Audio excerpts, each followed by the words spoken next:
Wala ngayon na, hindi tayo titigil hanggat hindi malakas talaga yan. Sigawan na may kasamang palakpakan, okay?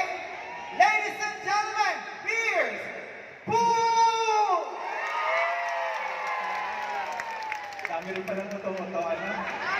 Anyway, magandang hapon po sa inyong lahat at welcome po dito sa programa ng Radyo sa Estrella na kung saan makakasama niyo po kami hanggang mamayang alauna ng madaling araw.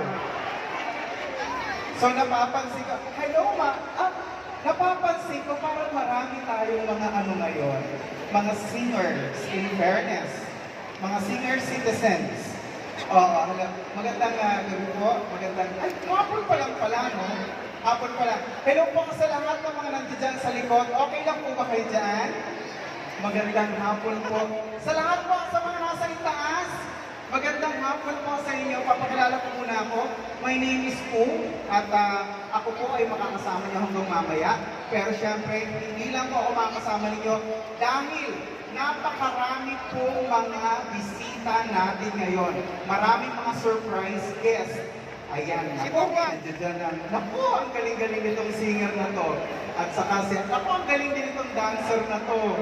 Saka ang galing na aktor. Oo. Naku, hey! O, sige. Ito ulit. Dito naman, ha? Hey! Woo!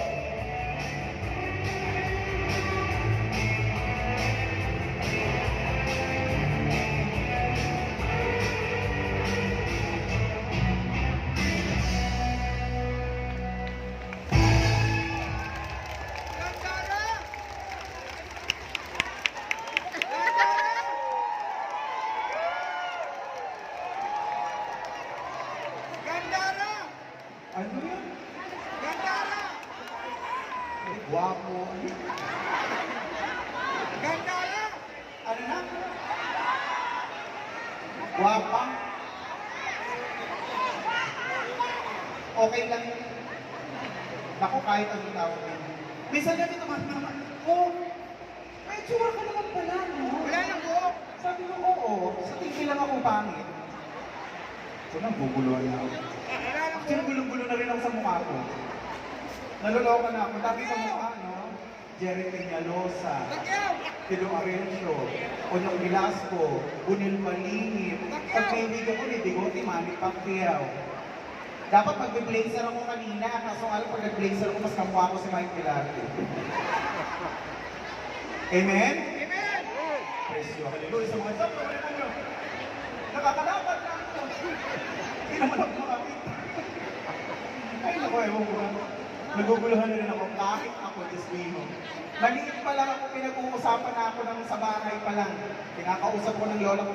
Sa lola ko sa ito lumaki. At sino po ang mga lola rito? Oh my God, I love my lola. Well, ilang taon na rin po siya. 93 na po siya, in fairness. Hanggang malakas pa rin. Oo. Wala siyang ginagawa, kundi every morning naglalakad siya. Then walking lang. Ngayon hindi na po namin alam kung nasaan siya. Bumawa na ang kapak makita niya. Lakad lang ng may pagkakulangan na rin kasi hindi niya na alam mo. Joke lang. Wala na po, matagal na. Doon ako lumaki sa kanya. Kinakausap niya ako, sabi niya, alam mo ba ako?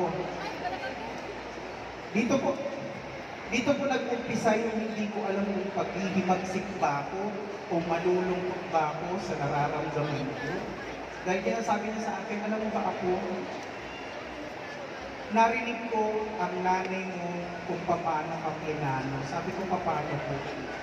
Nasa sinapupunan ka pa lang ng nanay mo, kinukonsulta niyo si Mang Efren, yung manghihilot. Sa amin kasi ay ang pagpapaanak, hindi naman uso dati ang ospital. Hilot, di ba? Totoo yan. Pinakausap daw po ng nanay ko si Mang Efren. Sabi niya, Mang Efren, parang gusto ko nang mawala itong nasa sinapupunan ko.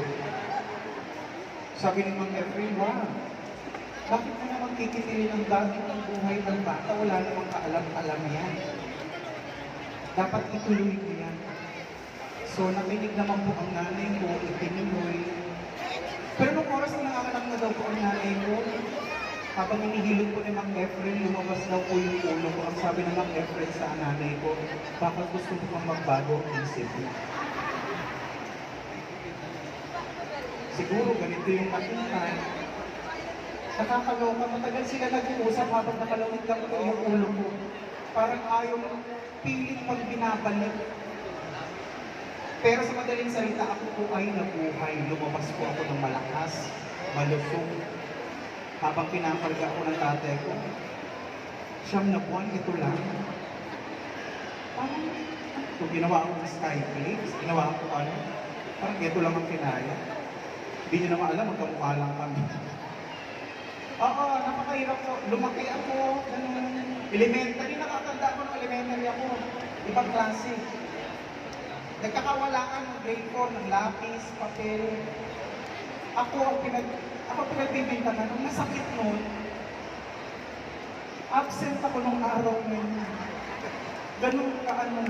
Pero eto, nako, may mga kasama ko pagdating sa trabaho, hindi talaga ito uma-absent. Lalong-lalo lang sa radyo sa Estrella. Eto talaga, taga-radyo sa Estrella. Ladies and gentlemen, makakasama ko ngayong hapon, Papa Awel! Nag-practice tayo, di ba? Nanginginig ang laman ko sa inyo, ha? Bakit ba? Ano bang pinakis ninyo? Dapat ganito, Papa, Sige.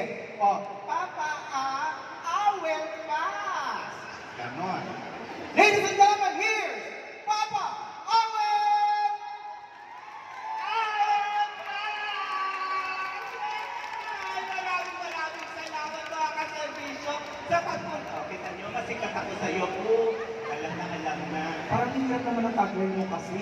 Bakit papalitan ko ba natin? Nung simula ang radyo sa Estrella, yung tagline ko. O, eto. Meron akong tagline. Ang bali tagline ko. O, Ayaw ko yan. pag lumabas ako, ladies and gentlemen, Poo! Ganun lang. Ladies and gentlemen, here's Poo! Huwag na nga natin ito. Okay, tama. Parang ang dumi-dumi. Pero ang masaya, nagkasama-sama po tayong lahat. Correct. Nagkakaisa para sa pagsiservisyo 2024. Maingay, mas masarap na palakpakan para Yes! Totoo yan. At syempre, napakarami natin ang inihanda ngayong hapon na ito. At syempre, kagaya nga sinabi natin, magandang araw po mga kaserbisyo. At welcome po sa kauna-unang anniversary ng Teleradyo, Serbisyo at Radyo sa Estrella. At akalain niyo, nakakaisang taon na tayo ng tapat. Ang bilis, no? Pagsiservisyo sa ating lahat. At salamat din sa inyong entertainment na binibigay. Ako po muli si Papa Awel Paz. Kaya naman bilang pasasalamat po sa lahat ng mga walang sawang tumutok at sumuporta sa aming mga programa, malugod po namin kayong inaanyayahan na samahan kami sa mga aktibidad at mga kakabang-abang na mga pakulo sa araw na ito. Welcome po sa Nagkakaisa sa Pagsiservisyo 2024. 2024. Ngayong araw ay hayaan mo pong ihatid namin sa inyo ang mga libreng mga servisyo na posibleng makatulong at makapagbuo ng inyong araw sa aming mga booth. Libre po masusubukan Ang mga ano? medical check-up. Ay, medical check-up po, lalo-lalo na sa ating mga senior citizens. At syempre, ito mas kailangan mo, diamond pill. Oo, di ba? Ang mas maganda tong diamond pill na ito. Susunod ka agad, kailangan mo to makeup therapy. Oh, may makeup therapy pa. O, ano ba naman yun? Tayo para sa iyo susunod, colon test kits, di ba? Ako mismo gagawa noon, ganun. Gusto niya, sino po? Pila na ako. Ako po in charge doon. Parang mahirap yata yun ha. Pero uy, dapat talaga nagpapacheck yung color. Dapat lalo pag tayo nasa edad 40, 50 na po. Ay, Correct. natin pasasalamatan sa, ako, hirap na hirap sila nung kinolon test ako. Bakit? Sabi ko ganun. Ako nag-colon sa akin, nandun pa rin hanggang ngayon. Ano ka ba? Naghihiling tayo. At meron tayong shoe and umbrella repair. O, ayan, may mga payong, mga tsinelas nyo, mga sira, mga sapatos, nandiyan yan. May optical check-up tayo. Oh, yung mga salamin, oh, pagrato na. Kasi yung iba hindi alam eh, bakit sumasakit ang ulo, bakit sumasakit ang dito, may hilo. Yan, libre yan. At nagagaling lang doon din po ngayon, free haircut and Uy, massage. wala nang gugupitan sa akin. Tingnan mo naman. Pero may nagpayo sa akin, okay lang daw mawala yan. Kahit mawala yan, pahabain ko lang daw yung pilik mata ko. Wow! So may free legal counseling din po tayo. Ayan, mas maganda yan, no, di ba? Meron din po tayo mga psychic reading. Uy, ano mga psychic reading, di ba? Pet vaccination and deworming. Tapos na po dun si Boo. Ikaw ang unang-una dun. Kaya nga ipagating ko kayo, ha? At syempre, nandiyan din po ang pharmacy. At pwede rin makisalo sa ating libreng kape at pandesal. Huwag lang po iuwi, dito yung ubusin. At syempre, nandiyan din po ang Lugaw Station. May libreng itlog, ako rin po ang nagbibigay doon. At syempre, ang pinakamalamig at magpapatabi sa inyong Manila, ang ice cream at ice scramble. At syempre meron pa. Cotton candy. Okay. Cotton candy. At syempre po, eto na diretso na natin. Tayo po ay sasamahan ngayon ng mga teleradyo servisyo anchors na araw-araw na naghahatid ng mga balita at servisyo publiko. Tama ka dyan. Hindi lang yan dahil pati mga teleradyo reporters. Uy, mga idol. Oh, at mga bagong makakasama natin sa paghatid ng saya ay nandito rin para magbigay ng iba't ibang premyo. Alam mo, may iba lang ako ha. Grabe naman itong Radyo Sense Trend na ito. Binigyan na ng aliw, may mga pinamimigay pa. At mamaya uuwi sila. Sa tingin ko, lahat ito makakatanggap ng premyo sa raffle. Uy. May maasa nila. At saka nakita ko yung mga loot bag na mga iuuwi nila in fairness. Ang Ha? dami naman nag-look. May mga nag-loot na. May mga pamimigay, huwag mo kayong aalis dahil mamaya napakarami pa po natin ibibigay sa inyo. Kaya